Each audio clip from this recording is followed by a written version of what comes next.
Hi there, my name is Devan Stormlord. I'm here to talk about Starcraft, and last week I told you I'll make a lore video on the universe. So this specific video is going to be talking about the history of this universe from the early origins up till just before the Great War. The whole reason being that, if I understand it correctly, the game starts at the Great War. So I'm not gonna do that. In a future video I will cover the future war and everything that comes after it. So first, how did this universe of Starcraft come into existence? Well, you see, the universe was created in 1998 when Blizzard Entertainment decided they needed to make a new real-time strategy game other than Warcraft. Now, the creators is Chris Manson and James Finney, and the universe, or rather the game, is called military science fiction real-time strategy game. So the universe itself is focused around the military science fiction part. Just to mention, the difference between Warcraft and Starcraft is, where Warcraft is you play different factions and different campaigns. Starcraft is everything as part of one campaign, but you play different races in this campaign. So that's the difference that they took. Now, the universe has grown with addition of multiple expansions, as well as their second game and its expansions. Now, I also have multiple novels they have written for this universe as well. And the setting takes place in the 26th century, and simply put, it's a war about dominance between specifically 4 different species, or rather 3. It's oversimplified, but I'll get to it in this video to explain more what is going on. So it all started in the Milky Way galaxy, in a distant part of it known as the Coprula sector. So now, for future reference, I'm going to be calling it the K sector. So anyways, first off, Zelnaga were these bunch of extragalactic space scientists that arrived in the Milky Way in the world ships. Now, the world ships, from what I could find, was very large, but it was still capable of landing on planets. And what they did was, when they did stuff on a planet or messed with a specific species, they would sometimes be in their world ships above the planet, so that the inhabitants of this planet didn't notice them while they did their workings and manipulation on this planet and its species. So first off, I see, from what I have looked up and researched, it looks to me that the Zelnaga were a bunch of bastards and nasty buggers, really, because what they did was they manipulated people and messed with their genes. Now, think of the old ones from 40k, where they would, for example, modify a species and effectively create a new species. Now, this is what these guys did, and they did it so much they affected time itself. And or rather, the effects that they caused by doing this, for the reasons they did this, had effect on time. So why they did this was to create a species that had purity of form and purity of essence.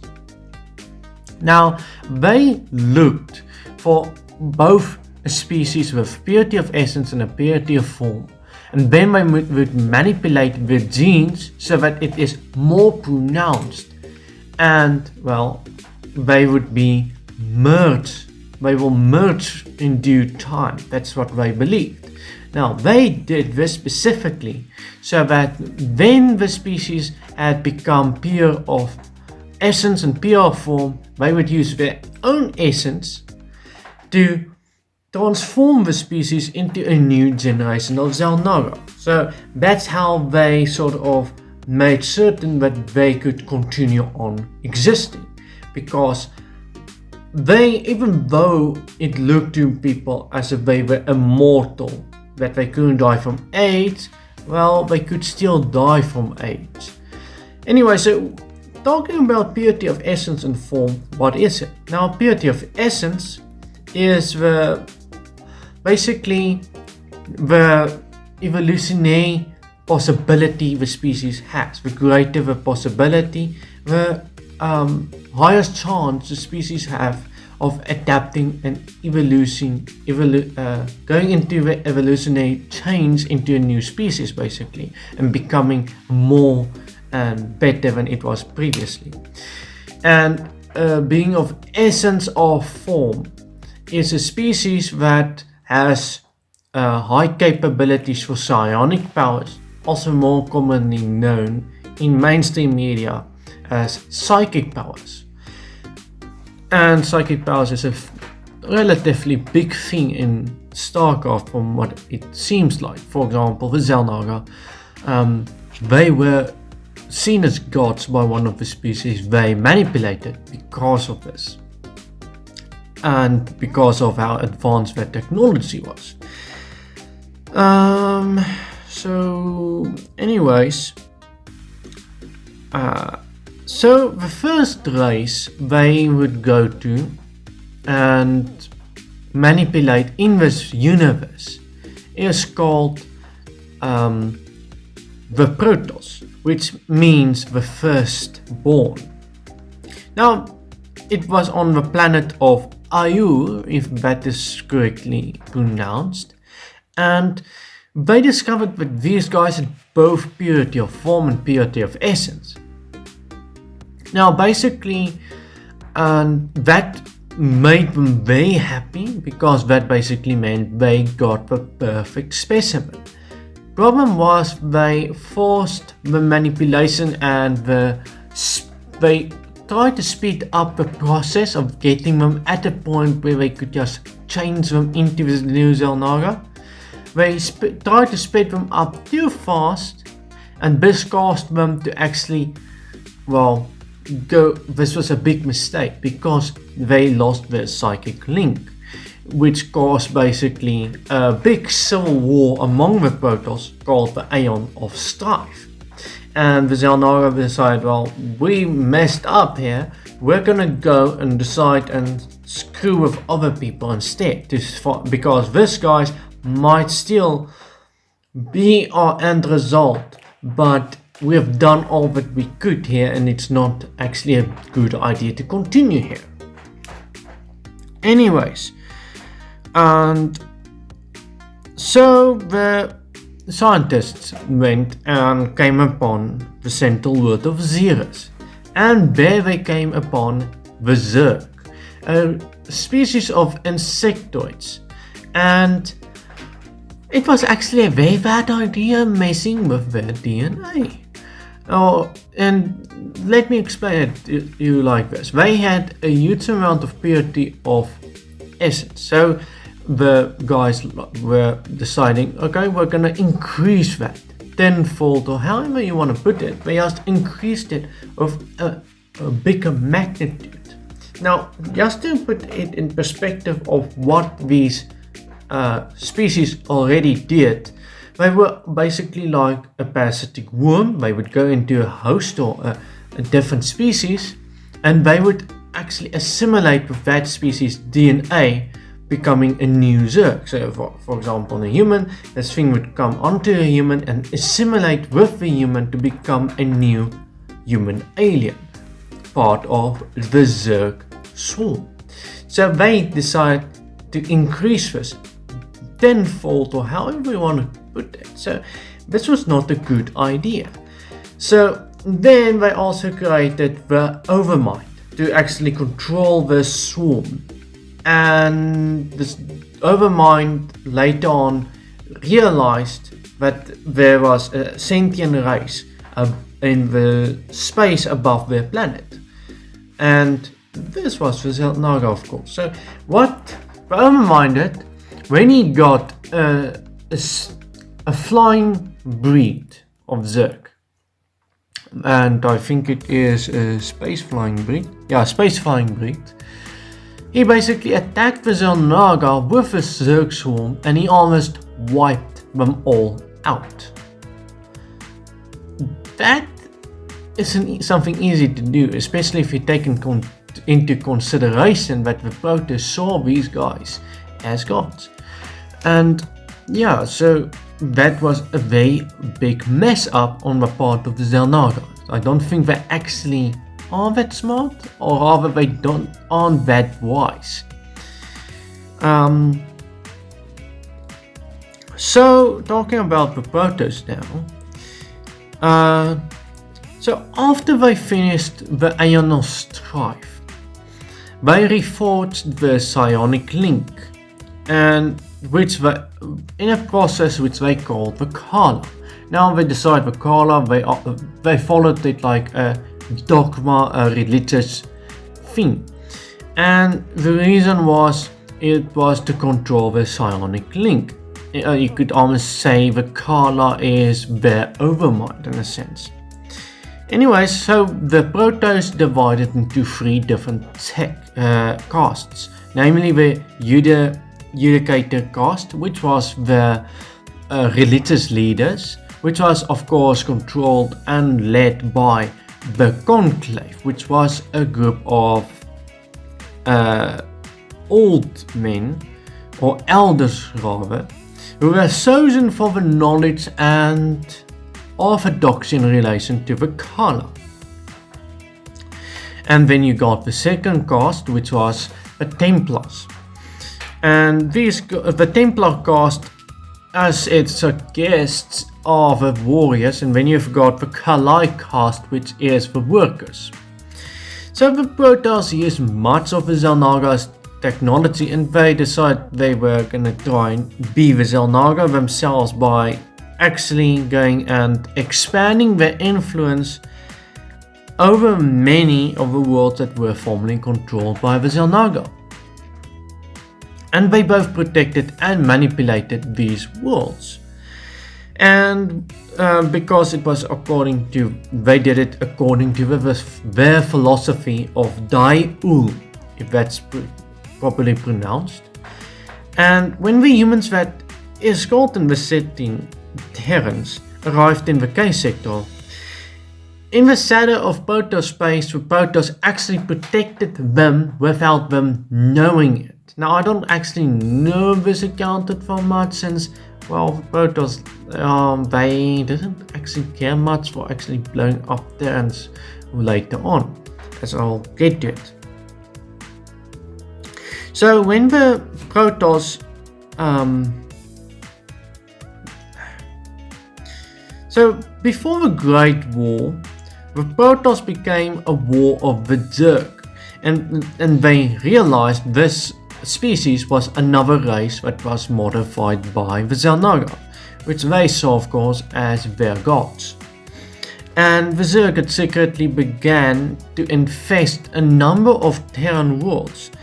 So the executor Tazadar of the Templar caste, so he basically was the leader of the Templar caste, was then ordered to take his fleet and purify the most heavily infested world, Sal Sara. Now, Tazadar followed his orders, causing quite a stir in the Terran Confederacy, if you catch my drift. Because, they basically destroyed all life on the planet itself. Now, they didn't destroy the planet, it wasn't the exterminators like in 40k, but basically there was nothing left alive on the planet. So, when our exterminator, Tazadar, when were ordered to purify the next world, Mar Sara, he refused, as he believed the Terrans there still stood a chance against the Zerg. So that is basically everything up to the Great War for the Protoss and the Zelnaga so far. So let's talk about the Dark Templars and what their role is, since they are basically the Protoss, but yes, different. You see, so following the Aeon of Strife, the Protoss society imbued the Khala, which were the religious and psionic philosophy that governed their behavior and how they lived. And it was intended to stop another Aeon of Strife from erupting, basically, to stop it from happening again. But a number of Protoss, who were called the Rogues, refused to submit to Khala and tried to hide themselves from the Conclave. A lot of rebels, in my opinion, since, well, that's what rebels are. And so the Conclave did what you actually would expect from them, since they were a bunch of religious leaders who governed the Protoss. They went and decided these people needed to be terminated, and so they sent the young executor Adun. But instead, this guy, the swell guy, went and taught them instead how to hide themselves from the Conclave instead. And to be fair, I actually can't wait to read up more on Adun, because I think it could be a very interesting character. He actually went and defied the leaders of his people as well as the leaders of their religion to go and help these people. So I think it could be interesting. So anyway, the rebels, however, were unable to control their powers without Khala, and their presence was revealed when they accidentally created massive psionic storms over Aeon. Those basically, imagine big ass supernatural storms that caused quite the amount of damage. And the Dark Templars, even though they could create these storms, they couldn't control it like the normal Protoss. So the Conclave, who understandably were not happy, since they actually wanted these guys to be resting in peace, but instead they were causing big storms which caused massive destruction, were actually very considerate. They said all that they did was not to exterminate them, but to banish all of them from the planet Ayur.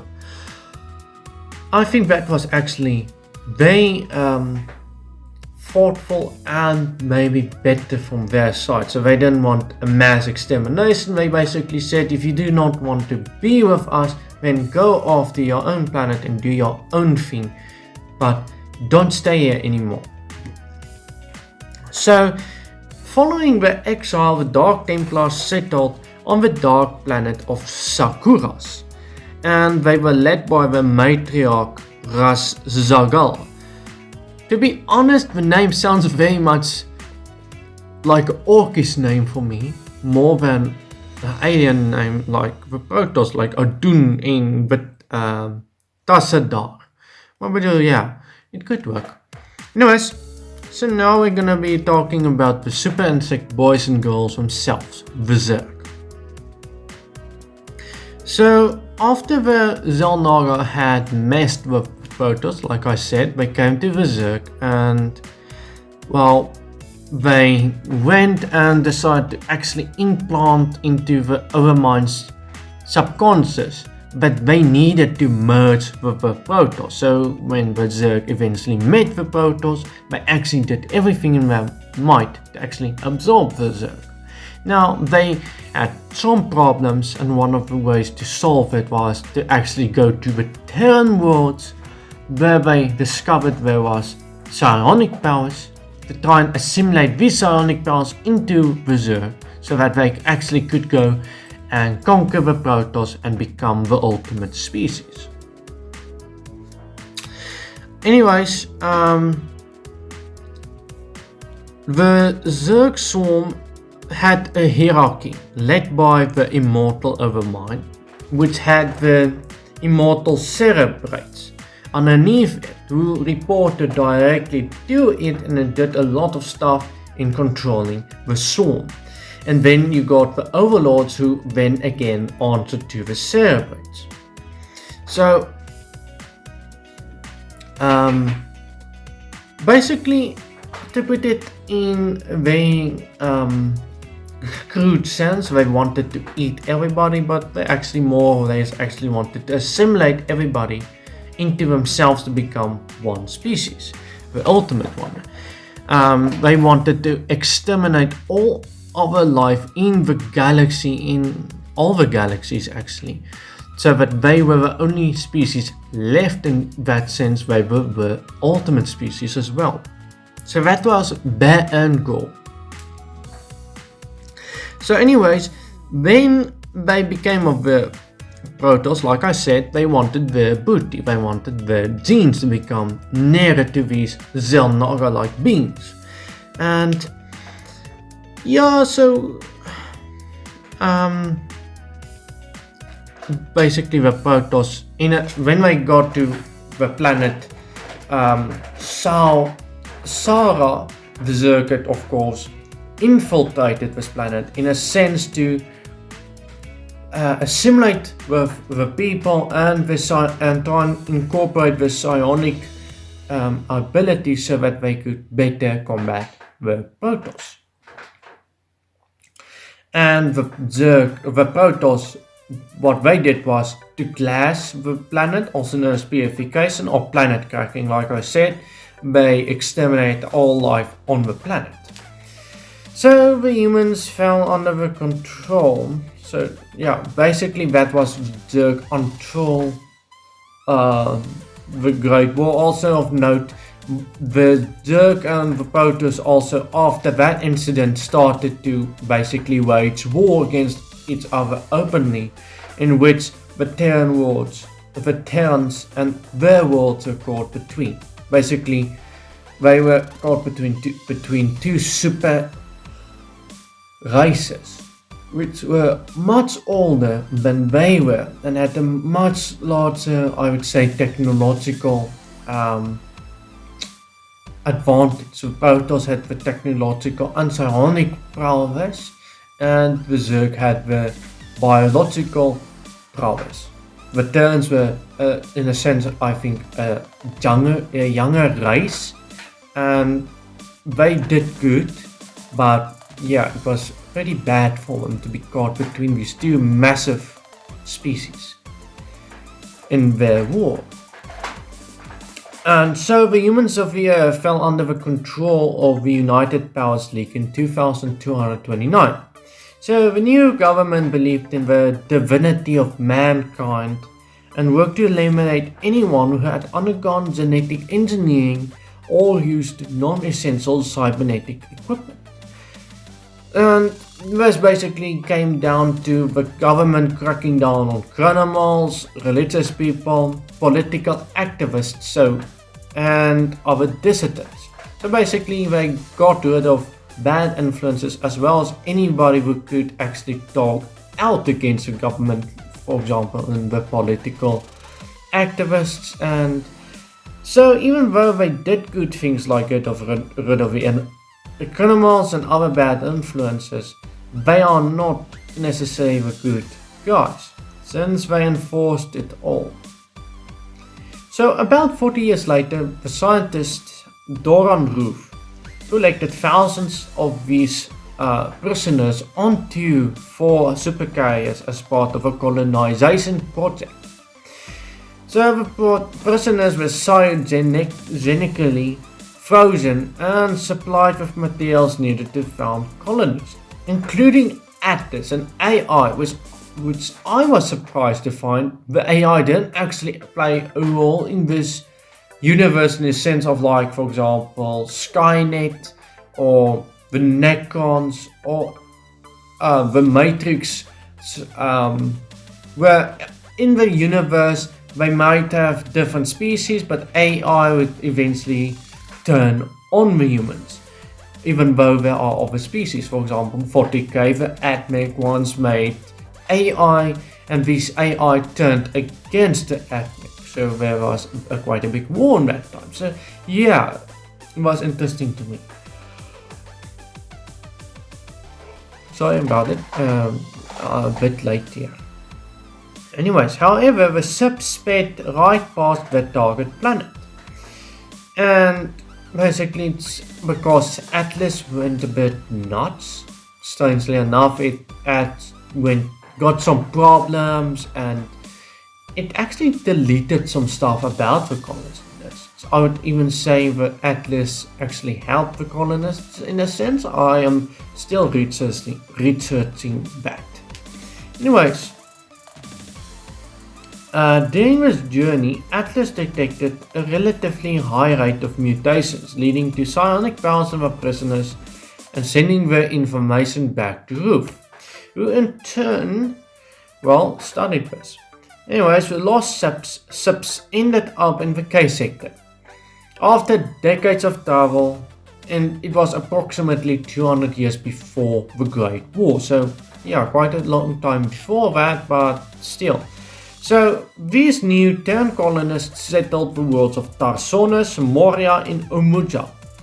And the colonists of Tarsonis had access to Atlas and would form the most powerful of these three civilizations. And they would also be one of the biggest assholes you could find. They were basically like the United Powers League. You see, they called themselves the Terran Confederacy, and many Confederate colonists disagreed with the government on economic and other matters, sparking numerous rebellions. And these were generally swiftly put down by Confederate forces. And the Confederacy engaged in economic warfare with the military of the Morian colony, the Kelmorian combined, and they continually stole their mining claims. So yeah, they were a bunch of assholes. Anyways, 10 years before the Great War, the Guild Wars broke out in 2485. So the two sides fought for almost 4 years before the Confederacy claimed victory, and the Confederacy mistreated its colonies, and eventually its most prosperous one, Korhal IV, rebelled against it. Now, then the Confederacy decided they are gonna kill the leader of this rebellion, Angus Minsk. Now, this was a very big mess up on their part, probably because they didn't know, but they actually did the rebels a favor, since his son Arcturus was a genius, and yeah, he basically did a lot more. So the young Minsk immediately began a series of bombings and assassinations. And when Minsk was visiting the allied Umujan Protectorate, the Confederacy decided to strike Korhal IV with a massive nuclear blast, destroying all life on its surface. Of course, this was a bad idea, since Minsk, now calling his rebel movement the Sons of Korhal, continued a guerrilla-style struggle with what few forces remained under his command. And in his first mission against the Confederacy, he raided a secret installation, rescuing a ghost. So a ghost were basically a soldier who were trained in using their psionic abilities, and they were basically almost seen as the boogeymen among the Terrans. And so her name was Sarah Kagan. She would later on in the Great War and beyond become a very big figure, and yes, as I said, I will be going into it in a future video. And so Sarah Kagan, and becoming aware of the secret experiments with the newly discovered xenomorphs, namely the Zerg. So that is all that happened up to the Great War. And yeah, if you like this video, please subscribe and comment on this video. Hit the notification button at the subscribe so that you could be notified when I do produce a new video. And well, share this channel and this video with friends and family, just so that word gets around, the channel can grow. It will help me, and please do help me. Next week, I'm planning on doing a video on Amon, the character Amon, who is Zelnaga, actually were the one who caused most of the trouble with the Protoss and Zerg for his own reasons. I want to actually make a video on him next week, but I'm also very tempted to do a video on the general lore of Halo.